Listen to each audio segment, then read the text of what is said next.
Sankita, the 15th edition of BRICS Summit is starting in Johannesburg on August 22nd, which the Indian Prime Minister Narendra Modi will be attending in person. Now, China's President Xi Jinping is also set to attend the summit, while the Russian President will also be attending BRICS virtually because of the complication arising out of the international arrest warrant against him. Now, BRICS, which was once dismissed as an odd grouping, now contributes more to global GDP than the 7 advanced countries of G7. We're now joined by Suhasini Haider, diplomatic editor at The Hindu, for more details on this. Hi, thank you so much for joining us. How significant is this edition of BRICS, given that all eyes will be on Modi and Xi Jinping?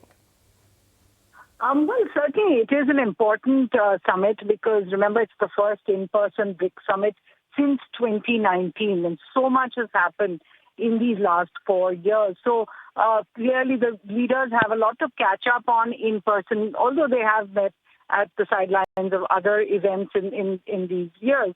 As you pointed out, all eyes will be on Prime Minister Modi and President Xi Jinping, also because there are such few members in BRICS. You know, there are only 5 members. And out of those 4, India and China are 2 major countries, and there are 2 major countries with a very big problem between them. I'm referring to the line of actual control and the military standoff there. So it's important from the point of view of BRICS itself that the leaders come together here, have some kind of a common consensus where it comes to issues over Ukraine, which has also happened in this intervening point.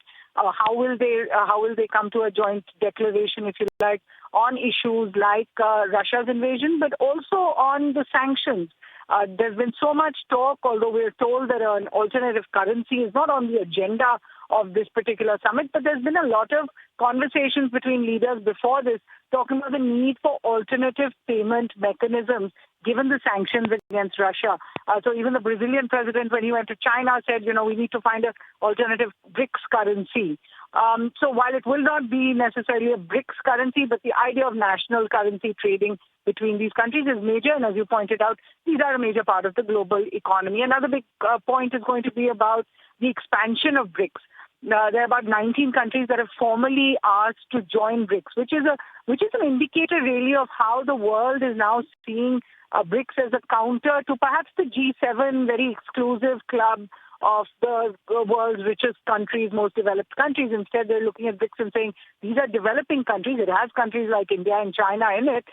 And we'd like to subscribe to this alternative point of view, which, for example, in the Ukraine conflict has decided to take a sort of middle path.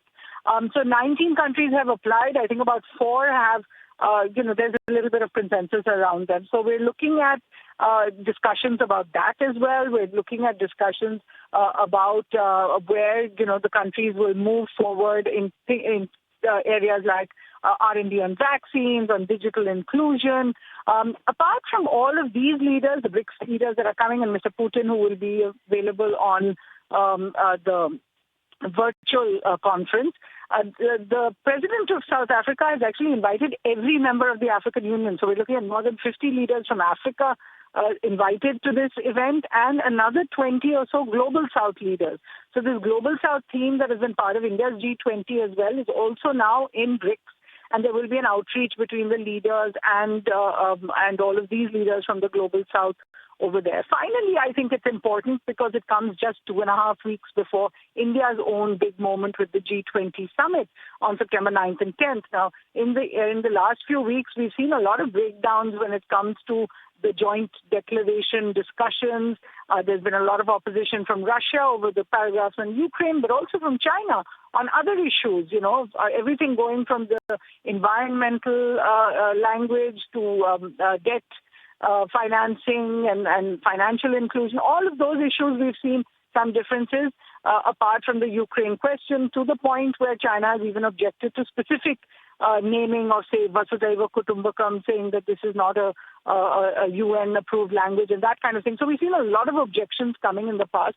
And this will be a great time for Prime Minister Modi to reach out to all the leaders, including Xi Jinping, to try and build consensus ahead of the G20. Remember, they're all members of the G20. Correct.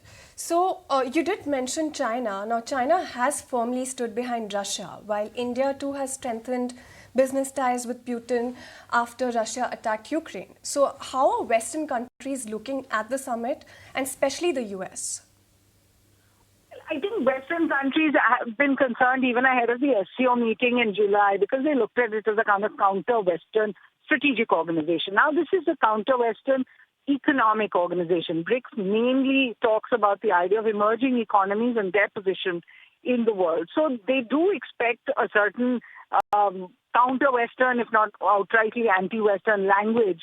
And there have been differences. Even India has not been with the West when it comes to things like energy transition and financing of climate, of renewable energy and other such issues, or over COVID, for example, where India and South Africa tried to go to the WTO and have TRIPS waivers from the developed countries, which they weren't successful in doing.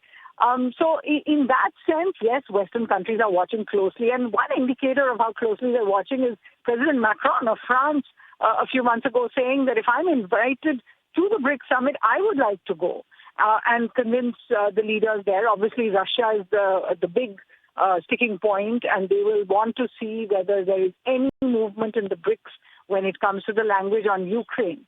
In particular, as you pointed out, that is one area where they'd like to see some movement from both India and China on. But they'll also be looking to see if there is any more talk about this de-dollarization or counter-dollar mechanism or national currency trading that could seek to subvert Western sanctions. Those are all areas where they will be watching very closely.